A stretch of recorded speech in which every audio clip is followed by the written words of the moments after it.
impact your mental health, it is starting to impact you as a person, then this is for you. Today, what I'm going to do is I'm going to share with you strategies to help you cope with your situation and strategies that help you exit. Because I know this is scary, but when you are in any type of bad relationship, the best move is to leave. Now, it's not always convenient or easy to leave, especially if you don't have anything lined up. And it takes a lot of courage to do that. And I'm not suggesting in any way for anyone to feel like they must leave, but you need to take steps to leave because nothing's going to change. So let's talk about this. What do I know about toxic bosses? Yeah, I've had multiple toxic bosses throughout the years. In my 15 years of the corporate world, I probably had more than 3 toxic bosses. The last one was terrible. The last one, he would scream at me. He would say things to me like, "You're a princess." Um, Whenever I needed basically to take time off for lunch, everyone needs a lunch break, he would want to schedule a status meeting with me on a weekly basis in order to update him on what I'm doing. As someone who's in a leadership role, I mean, that's much. And we were literally together in every single meeting, yet he still wanted that lunch break with me because he wanted to control and he was going through a lot of insecurity.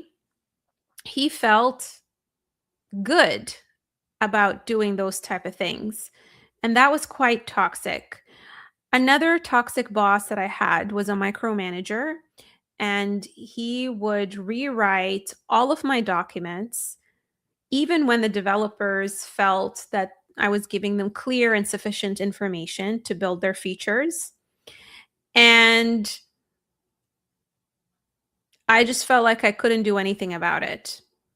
The worst thing that he did was he gave me an ultimatum that if I didn't relocate after I just purchased my condo, that he would fire me. And so that's the level of toxicity that I'm talking about. Now,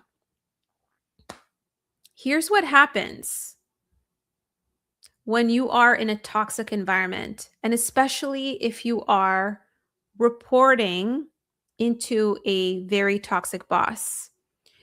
You start doubting yourself. You start blaming yourself because you start questioning whether the problem is you, but it's not. The thing is, when you have someone toxic, maybe even narcissistic, you start doubting your own basically reality. You start thinking like, is it me? Like, did I really make a mistake? That's how bad a toxic boss can be. They make you doubt your capability. They make you doubt what you bring to the table. I worked with a client who was laid off after being at an organization for many years. I will say more than 15 years. She was in the same organization. She climbed up the ladder. She was at the director level and she got laid off. While she was in the work environment, she was constantly battling with leaders who were quite toxic, who didn't acknowledge her work, who made her question her performance. And so after she got laid off, we started working together. And I could see the amount of imposter syndrome that she had. It made it very challenging for her to believe in herself. And when you're job searching, you're already carrying that baggage from like a toxic boss who already chipped away at your self esteem. it actually makes you even more vulnerable to rejections, which are quite normal in the job search process because not every job that you apply to, A, is going to be the right fit, and B, they're going to see your value. And so when you come out of a toxic environment, it actually makes your job search even harder than the average person because you are still recovering from the impact on your confidence. I see that even more prominently in women, the impact, but I also see it in my male clients. Toxic situations can really exasperate your imposter syndrome and make you doubt your abilities, even though it wasn't your fault. And it's just because that person that you were reporting into had their own issues, their insecurities, and they took them out on you. So, studies on psychological safety and burnout show that safer work environments can weaken the negative relationship between work environment stressors and burnout. So, the environment absolutely matters. Confidence is not just an individual trait, it's also shaped by whether the environment in your organization rewards honesty, transparency, risk taking. So, when a lot of people come to me and they say to me, I don't know if I should go for that level. I don't know if I should go for that role. I don't know if I should take a risk. The job market is bad. A lot of that, rightfully so, a huge contribution to that is because they've had a negative experience in the past where they've been in environments that cause that self doubt.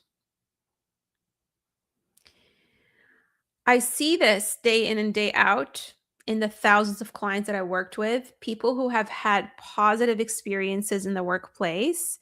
They aim higher if they are deciding to pivot or navigate new opportunities. And people who have suffered from toxic situations tend to lower their standards and doubt themselves because of what they went through. And so it is a very dangerous impact on professionals. And so if you are experiencing a toxic situation and you're wondering why your confidence has been hit, well, this is why. I want you to think of it almost like being in a bad relationship or in a toxic relationship with a partner who constantly criticizes you, constantly puts you down, constantly argues with everything that you say. Of course, once you get out of that relationship, or even while you're in that relationship, you start thinking that you can't do any better. You can't find someone who's better. You're not as attractive. You're not a desirable person because that person has been poisoning the way that you see yourself. So I want you to take that in for a minute. And if you feel that way right now, I just want you to collect that as another piece of evidence as to why you should leave. Okay, the other thing I wanted to say, when it comes to resilience and bouncing back from a toxic situation, it's not about just being stronger. It's actually about being able to recover your self trust, being able to rebuild community, being able to have that ability to actually connect with other people. I will give you an example of a client that I worked with. Um, this client again went through a toxic situation, but senior leadership that didn't trust him, minimized the work that he did. The person that he was reporting into didn't have his back, didn't advocate for him. And so when he was looking for roles, it was very difficult for him to actually see the positive aspects of organizations. It's almost like when you go through something toxic, you see everything not in rose colored glasses, but you see everything in dark colored glasses. You almost start walking on eggshells, and every job posting that you look at triggers you. Anything around you need to be flexible. All of a sudden, you start seeing that as, oh my God, they're going to make me work around the clock, even though, the job postings are generic, and when they're written, there isn't a lot of thought into them. But because you've been through that toxic, situation, it's almost like it creates PTSD for you. It's, again, if I were to use the relationship analogy, it's like going through a breakup and thinking that all men, all women out there are terrible and you should never trust anyone. You should never be in a relationship because everyone is out there to get you. And that's what a toxic environment does to you. So let's talk a little bit about how to solve this, because I don't want to just, validate what you're going through. I also want to give you some solutions. Practical tip number one: I had a client who shared with me that she was criticized by a toxic boss during a one on one. And something I said to her is to try to separate basically what this person is saying to her from herself. The thing is, in the workplace, we're dealing with human beings. And the thing that we need to understand about human beings is that they have their own insecurities and triggers. And so the thing that you want to separate when you have a toxic boss who's directing their issues at you is you want to ask yourself, if someone else was in your shoes, would they act that way? Because toxic feedback often comes wrapped in a lot of emotional noise. Maybe that person is going through a lot of pressure from above. Now, this does not excuse their behavior, but thinking about all of those things depersonalize it for you so that you don't come into these conversations and one-on-ones feeling like what they're saying to you is necessarily true, but it's actually coming from a different place. It's coming from the fact that they're under pressure. Maybe there's a lot of layoffs at the organization right now. They may have their way of basically directing this anger at you is their way of protecting themselves, and it's not necessarily about you. And what you want to do, instead of internalizing that feedback, is not to necessarily argue with them, but to ask them clarification questions. Like, okay, if they say to you, I need you to do this thing, okay, well, how do you want me to do it? Right? Try to separate the emotion from what they're saying to you and get to the objective pieces of their feedback without fueling their anger or disagreeing with them and saying to them, well, I didn't do this, why are you talking to me this way? Because all that's going to do is it's going to escalate the conflict and make your life miserable. The thing that you want to think about is you're not there to repair the relationship. You already know this person is toxic. I almost want you to think of it like a tired nurse at a hospital. Like when you've seen that nurse and you have these patients like screaming at her, or like someone who's screaming at her, and that nurse doesn't even argue with the person. She just gives them the answer that they're looking for or directs them elsewhere, right? That's what you need to do. Because again, you're not there to repair the relationship. Whenever there's conflict, You need to think about whether you want to repair the relationship or not, or whether you want to diffuse the conflict to get to what you need. And the latter is what you need to think about. Because if your intentions is to leave the organization, then give that give that person what they need and don't try to repair it in a way that makes you feel better, because you're not going to get validation from that person. So that's one tip that I want to give you.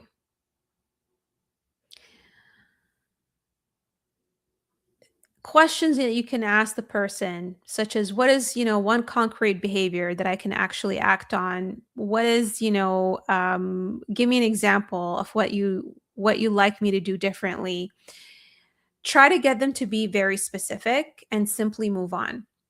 Okay, here's another practical tip that I'd like to share. I call it building your cookie jar or your evidence jar. Something that I like doing is I like to document and collect proof of my own value, so that if I have a difficult boss who pretty much lashes out on me, I find ways to validate my own emotions, that where I'm not asking them for validation. I'm looking at other sources of validation, because I already know that I will never get that validation from that person. And it also proves that what this person is saying about me and my performance is not true. And so, what I recommend that you do is go through all of the positive emails that you've gotten from stakeholders in the organization, thank you notes from team members. Go through the wins that you've created, projects that you move forward, problems that you solved, metrics that you improved, moments where people trusted your judgment, screenshots of recognition, performance reviews, examples of impact. Put them all in one document. And whenever you're having a bad day with that person, literally just go through it as a reminder. It seems silly, but our brain sometimes needs that reminder in order for us to disconnect from that noise and that person. I personally do this because, regardless of whether you own a business or you work in an organization, we all have these bad days. And what I love doing is going into my community for my clients, where they actually have, I have like a channel that says share your wins. And I read it. I read every single one of the wins. And that just instantly makes me feel amazing. And so I know this works. And I would highly recommend that you do this whenever you're having that difficult conversation with your boss and you're having a bad day. The thing about your cookie jar or your evidence jar is that there's a lot of research on resilience that emphasizes connection, wellness, healthy thinking, and meaning as core resilience building practices, which supports this idea that you need external anchors when stress starts distorting your self perception. So, the evidence or cookie jar, I call it cookie jar because I love cookies. That's how I get my reward. Um, the cookie jar helps you remember that this person may not see me clearly, but that does not mean that I have no value. Okay, so that's the purpose of the cookie jar. And from a psychological perspective, this is why it is helpful. Now, if you've been watching so far, I'd love it if you comment in the chat if these tips have been helpful, because first of all, it's so weird for me to just talk to a camera without seeing people. I love to get, a live audience here participating with me. So if you want to get more tips, then please comment, or even tell me which of these tips has been useful so far. Tip number 1, dissociating from the conflict and not confronting your boss, but and depersonalizing it, and simply just asking them specific questions on what they need without arguing with their feedback or looking for validation. Tip number 2 is your cookie jar, where you go through all of your wins, thank you notes from team members, things that you've done well, conversations that uplift you that you have in writing, and just putting them all in one place. So tell me, tip number one or tip number two is your favorite so far? Put that in the comments. You can just put in one or two if you like, just so that I get some feedback. Okay, now I'm going to move on to tip number three. Do not make career decisions from the wound.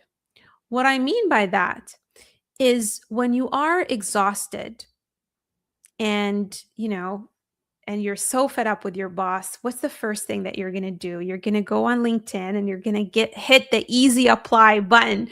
Don't tell me that you've never done that. I'm sure there's at least one person who's done that. I've done that. Whenever things are bad, I would just go on LinkedIn, search for jobs, hit the easy button. But here's the thing. That's almost the same thing as, coming out of a breakup and right away going on a date. You need to heal from the situation and you need to do a little bit of self reflection so that you don't repeat the same cycle. In fact, I often get clients, we get on a conversation and it almost seems like they're creating this self fulfilling prophecy where they're going from one bad situation to a similar bad situation to another bad situation. And that is because they haven't taken the time to heal and they haven't taken the time to self-reflect and try to understand why they ended up at this organization in the first place and how they can prevent that from happening again. One of my clients worked at Uber and she dealt with a very toxic situation. And the smart thing that she did was not to just go and apply for jobs. The smart thing that she did is she came to me, we worked together, we went through all of her career experiences and projects, and we even did an exercise where we started writing down all of the qualities that she would want in her future boss. You need to process what happened. Look, there is therapy, which I don't do, and it is useful. And then there's also self reflection that is specific to your career. Unfortunately, not all therapists are well equipped in terms of guiding you to make career decisions or pulling insights in terms of what happened from a career perspective. And what you want to do is find, an executive career coach that you can sit down to that does the similar exercise that I do with my clients, where we go into all of the moments in your career, good and bad. We discuss them, we try to understand them so that A, you make peace with what happened, B, you learn things about yourself that will help you realize why these situations keep happening to you. Okay? So, from the sense of do not make career decisions from the wound, is I really encourage you to start thinking, to don't start thinking things like, I'll just take something lower stress, or I don't care about title anymore. I'll just take a pay cut if it means I can breathe. I just need out. Look, I understand that, but relief is not the same thing as alignment, because deciding to just take a pay cut just so that you can leave, I mean, that could be a temporary thing, but you want to be careful that it doesn't become the entire solution and a long-term thing.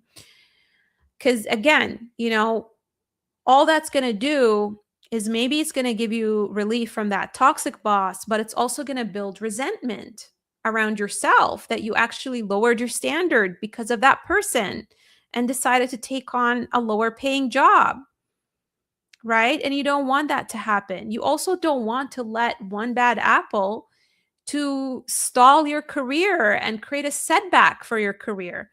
Because I'll tell you something, when you take a step down and then you try to take a step up, I mean, I help my clients with that, but it's also a lot of work for you. So you want to be careful, okay? because that will impact also how recruiters perceive you. It will impact what happens when you go out there and look for other opportunities. They'll start asking you questions. Well, how come you took a step down? What happened that caused you to take a step down? Right? So you want to avoid that, and I recommend that you reach out to me before you do that. Or if you already did that, reach out to me as well so that we can manage the situation. Okay, let us talk about, well, before I move on, anyone found tip number 3 helpful in terms of being careful about, you know, not letting that situation to push you to take any job? If you found that helpful, type 3 for me, please. Okay, now I want to talk about tip number 4. Regulate before you strategize.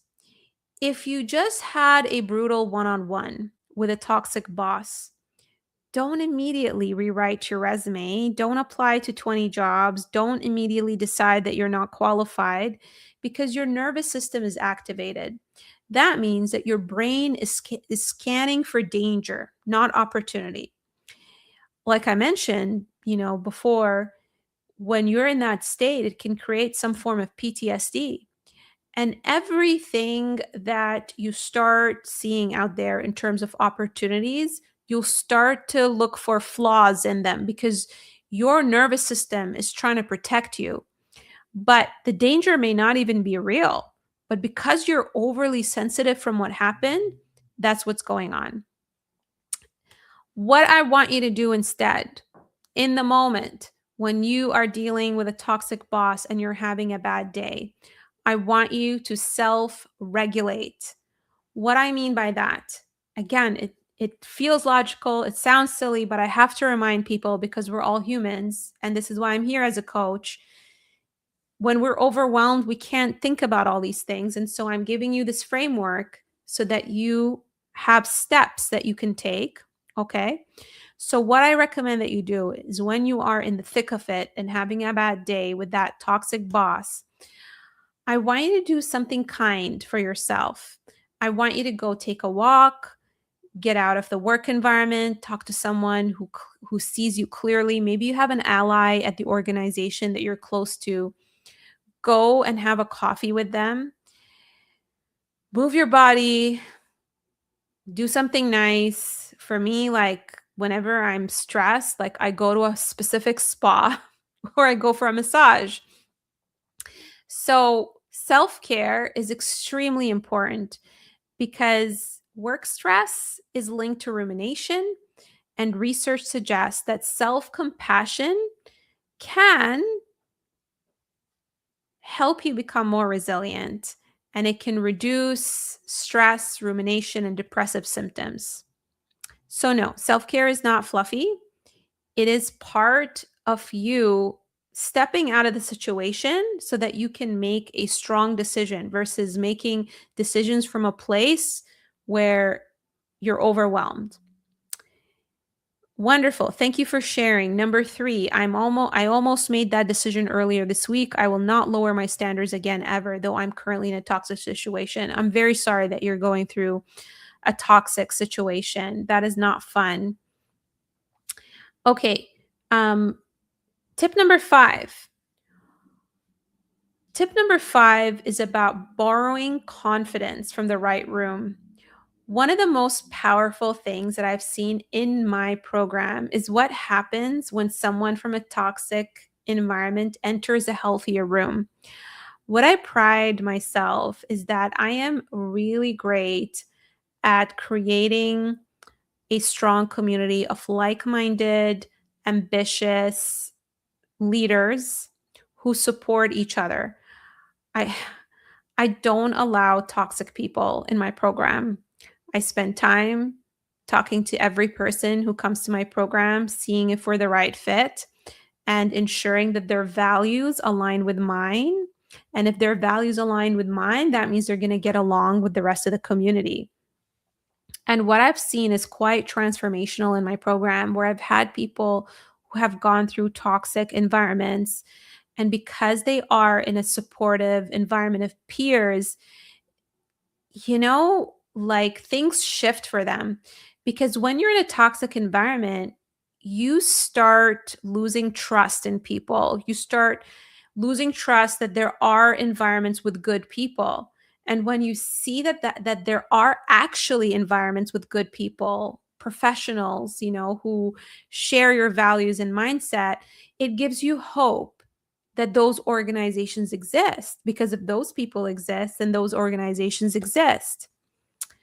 So that's what I want you to think about, is surrounding yourself with people who are positive and who understand what you've gone through. Because again, if you try to get that support from your family, from your spouse, from your friends, they won't get it because they're not in that toxic situation, or they are happy maybe in their jobs, and they're not going to be as understanding as people who are actually in that situation. And so that's why it is very powerful to be in a great community. Social support is one of the most important buffers when people are navigating stress and adversity. And resilience is not just individual toughness, it's also supported by connection and meaning. Again, this is why I tell people you can fiddle around with ChatGPT and talk to it while you're looking for a job, or you can be part of a program with like-minded leaders that you can talk to, that you can interact with, that you can collaborate with, and that on its own is going to lower your stress levels. Okay, so who found tip number 5 helpful? Type that for me in the chat if you found it helpful. Now I want to move on to tip number 6. I want you to turn "I'm being managed out" into a strategy question. Sometimes your performance reviews are fine, but the one-on-ones make you feel like you're constantly being criticized, which is confusing. I don't know if you guys have ever had a boss where they put you on a pedestal one day and then the next day they make you feel terrible about yourself. I had a boss who made me feel that way. I could never predict when his next tantrum is going to happen. And it really made me walk on eggshells. And so, again, I would, what I would do, is I would document everything that is going on with you and your boss. Try to move the conversation into writing. After you have a meeting with that person, summarize what comes out of it. Make sure that in your summary you're documenting what they have asked you to do, so that they are not using this as a weapon against you, or making it sound like you were not cooperative, that you were insubordinating them, or any of that. Remove the emotion from your email, make it very factual. For example, if they lashed out on you and said this document that you submitted is terrible, ask them a question. Okay, thank you for your feedback.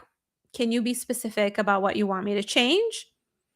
And then in the email, summarize.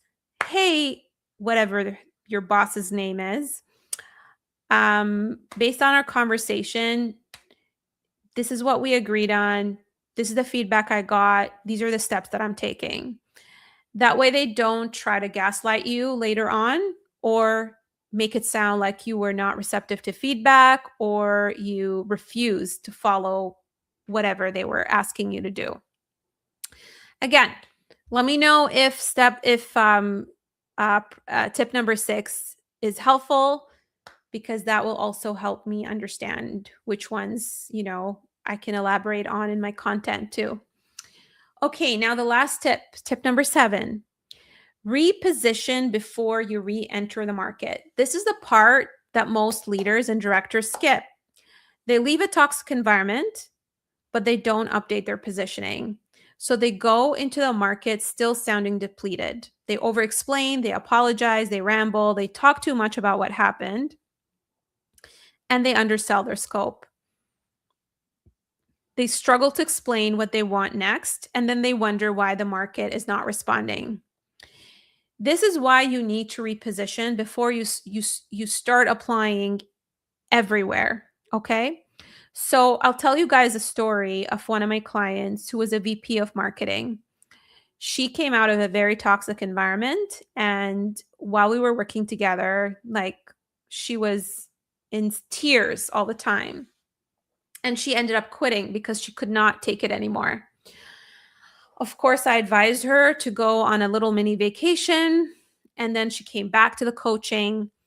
And it was so weird because when she was still in the toxic environment, the way she actually said to me, I feel like I didn't do anything in my role. I feel like I didn't achieve anything. And then when she came back and I asked her these powerful questions, I gave her a little bit of homework with self-care and all of that good stuff. She came back and she said to me that she was actually part of a huge merger and acquisition that she led. And she was able to take a product to market that actually opened doors to a partnership with another organization that brought in like millions of dollars in revenue. And I just like almost fell off my chair. And I said, but like, this is crazy. And you were telling me that you didn't really do much in your career. And that's what happens when you are in a toxic environment. It almost like your brain goes blank because you've been in survival mode for so long that you don't realize the impact of what you've delivered. And this is why it's important to work with a coach who is going to understand the emotional challenges of what you've gone through, help you overcome them, and also ask you the right questions so that you realize the impact of the work that you've done. Okay? So when we say repositioning, we talk about how you build your brand in such a way that the right organizations with the values that align with yours find you. The mistake that people make is that when they are applying for jobs or rebranding because they want to get a better opportunity, coming out of a toxic environment, it's almost like you're using the same brand that got you to that toxic company, and then you wonder why you're not getting anything better. And so we need to like completely shift things. We need to like rebuild the entire thing, and we need to do a lot of that self-reflection work in order to ensure that you have this new amazing identity that will only bring in higher caliber organizations and organizations that align with your value. Okay, so this is the work that I do with my clients. I help senior professionals and directors who have outgrown their current environment stop making career decisions from burnout, fear, or under recognition. We don't just ask, what job title do you want next? We look at the deeper patterns. What kind of work brings out your best? What environments have distorted your confidence? What are you under positioning yourself? Or where are you under positioning yourself? Are you sounding more like an individual contributor, or are you sounding like a leader? And sometimes we have trouble actually owning what we've done in leadership roles, and we hide behind our team because of the negative feedback that we've gotten from a toxic boss. Other questions that we work on is, what stories prove your actual value? What role direction would allow you to be recognized, challenged, and paid properly? Because a toxic boss can make you forget what you've actually done. And my job is to help you see it again, not in a fluffy way, in a strategic way. We look at the evidence in your career. We look at all the stories, all of the projects that you've delivered. We extract the pattern. We figure out what your strengths are and what your unique approach is. We clarify your career sweet spot. Then we turn that into positioning stories, resume language, LinkedIn language, and interview answers. that make the market understand your level. Because if you are a director operating above your title, but you've been stuck under a boss who keeps diminishing you, you don't need to set yourself back for your next move. We need to rebuild your confidence and reposition yourself for the level that you actually belong at. So, if you are a director or senior leader under a toxic boss and you know you need to leave and you want someone who partners with you, not just give you tips, but actually partners with you because you understand that it's emotional and you don't want to do this alone, then my door is definitely open. And what we're going to do is we're going to look at what's working, what's blocking you, what needs to change so that you can move towards a better fit role. So if you want, you can book a career diagnosis with me. And yes, we are definitely going to look at what's working, what's blocking you, and what needs to change so that you can land in a better fit role in a better environment. So how you do that is very simple. I'm going to share my screen. And let me show you how that works. So if you go into my LinkedIn profile,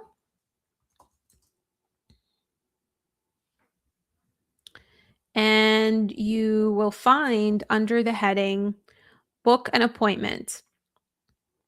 So let me show you this. Share screen, window, book an appointment. Okay. So here, if you scroll to this part, click on book an appointment, and it's going to take you to my page where you can book a call with me. All you need to do is click on book your career diagnosis. These questions takes 2 minutes to fill out so that I can understand the context, what your goals are, since this is only a 15-minute call. And then it'll take you to my calendar. All right, friends? Now, if you found this absolutely useful and you got a lot of great tips for your situation, I'm sure there's someone out there who is not in a good situation and who could benefit. So do me a favor. Please, at least at a minimum, like this post so that the algorithm knows that this is helpful and can push it out to people who need help, right? And if you have a friend who's going through something, then what you can do is copy and paste the link. So usually what you can do is on the LinkedIn Live itself, you can actually copy and paste. So I'll show you how you can do that, or you can share it with someone. So I'll show you how you can do that. Let me see if I can do this. So if you go into my profile, you'll see this post, and all you need to do is click on this, copy the link to the post, and send it as a DM to someone who is going through a tough time. That way they can benefit from this and they don't feel alone. Okay. Thank you so much, friends. I hope that you found this very useful. If you also, don't feel comfortable commenting, then you can also DM me and let me know about your situation. I've always loved to help. People always send me DMs. I love it. It's great feedback for me. And also, like, I can at least give you some quick, pointers and support so that you know how to handle your situation. All right. I hope you have a wonderful Thursday and a great weekend.